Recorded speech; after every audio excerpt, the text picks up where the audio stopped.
श्री राष्ट्रीय राजपूत करनी सेना द्वारा सांवेर में रविवार को मंडी प्रांगण में बड़ा आयोजन किया गया।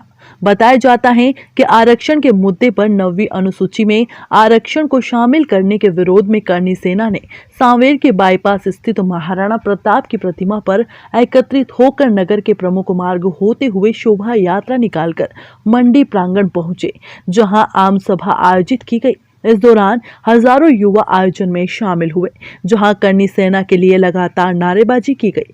आरक्षण के मुद्दे को लेकर करनी सेना के संगठन मंत्री शैलेंद्र सिंह झाला ने कहा कि एक देश एक कानून की मांग को लेकर करनी सेना पड़ी हुई है। एमपी की सरकार किसकी बनेगी, यह करनी सेना तय करेगी।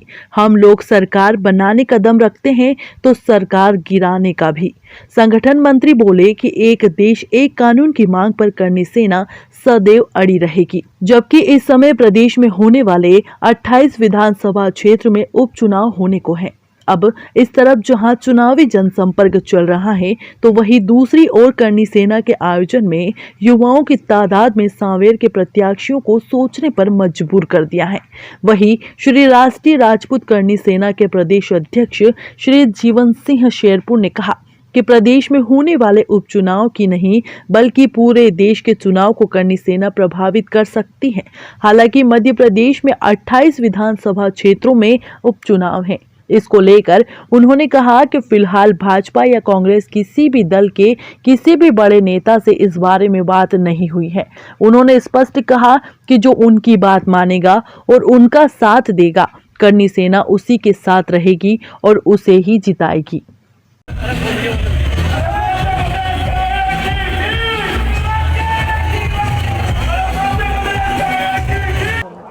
मतलब इतनी बड़ी तादाद में लोग आए हैं, युवा अधिकतर दिख रहे हैं, यहाँ पर लगभग युवा ही दिख रहे हैं और चुनाव है सिर पर, क्या कहेंगे? करनी सेना वास्तव में एक युवाओं को संगठन है और वरिष्ठों का आशीर्वाद लेके युवा जब घर से निकलता है और युवाओं का हुजूम जब एक तरफ निकलता है तो वास्तव में एक ऐतिहासिक पल होता है। जो हमने पहले ही कह दिया था कि सांवेर की धरा पर माँ चामुंडा की नगरी में हम इतिहास रचेंगे और कहीं न कहीं माँ करनी के नाम से हम लोगों ने जयकारा लगाया, माँ करनी के नाम से हम लोगों ने शुरुआत की और आज आप देख रहे हैं, आप प्रत्यक्षदर्शी हैं कि सांवेर की धरा पर हम लोगों ने इतिहास रच चुके हैं। अब रही बात चुनाव की, तो हमारे प्रदेश अध्यक्ष पहले ही स्पष्ट कर चुके हैं कि जो व्यक्ति हमारी मांग मानेगा उसका हम इस बार खुल के समर्थन करेंगे। इस बार कोई दबे कुचले शब्दों में समर्थन नहीं होगा। जिसको जिताएंगे खुल के जिताएंगे, जिसको हराएंगे खुल के हराएंगे। किसी संगठन से क्या इस विषय पर आपकी बात हुई है? हमने दोनों संगठनों को, कांग्रेस और बीजेपी दोनों को हमने हमारी मांगे दे दी है। जो जितनी जल्दी उन मांगों के ऊपर अपनी प्रतिक्रिया व्यक्त करेगा, उन मांगों पर सहमति देगा, उस संगठन का हम समर्थन कर देंगे। अब ये दोनों प्रत्याशियों और दोनों पार्टियों के ऊपर है कि वो कितनी जल्दी हमारी मांगों के ऊपर चर्चा करते हैं। मतलब समाज के कई लोग विरोध करते हैं और प्रदेश में 28 विधानसभा पर उपचुनाव होने को है, क्या कहेंगे आप सबसे पहले? तो इसमें अभी हमारी न तो किसी से चर्चा हुई है, ना हमारे संगठन में ऐसी कोई बात है कि 28 सीटों पर हम किसको समर्थन कर रहे हैं, पर हमने हमारे मांग पत्र कांग्रेस और भाजपा के जहाँ जहाँ प्रत्याशी हैं सबको पहुँचा दिए हैं और मुख्यमंत्री और जो नेता प्रतिपक्ष हैं हमारे कमलनाथ जी और जो शिवराज सिंह जी हैं, दोनों को पहुँचा दिए हैं हमारे मांग पत्र। अब जो हमारी मांगों को मानेगा उन 28 सीटों पर उनके साथ रहेंगे। मतलब 28 सीटों पर किस तरह से प्रभावित करती है करनी सेना चुनाव को? करनी सेना तो पूरे हिंदुस्तान को ही प्रभावित करती है। मध्य प्रदेश तो बहुत छोटा है, तो जिसके साथ रहेंगे उनकी सारी सीटें जिता के लाएंगे।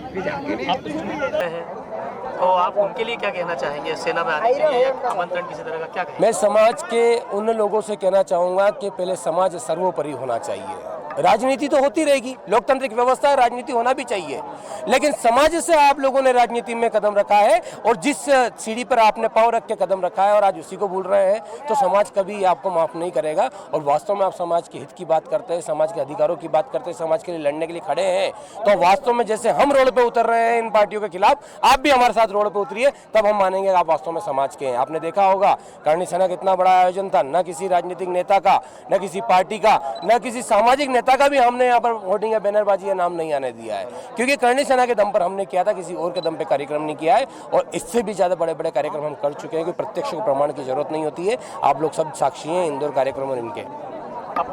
ऋषिराज सिंह सिसोदिया, जिला अध्यक्ष श्री राष्ट्रीय राजपूत करनी सेना इंदौर।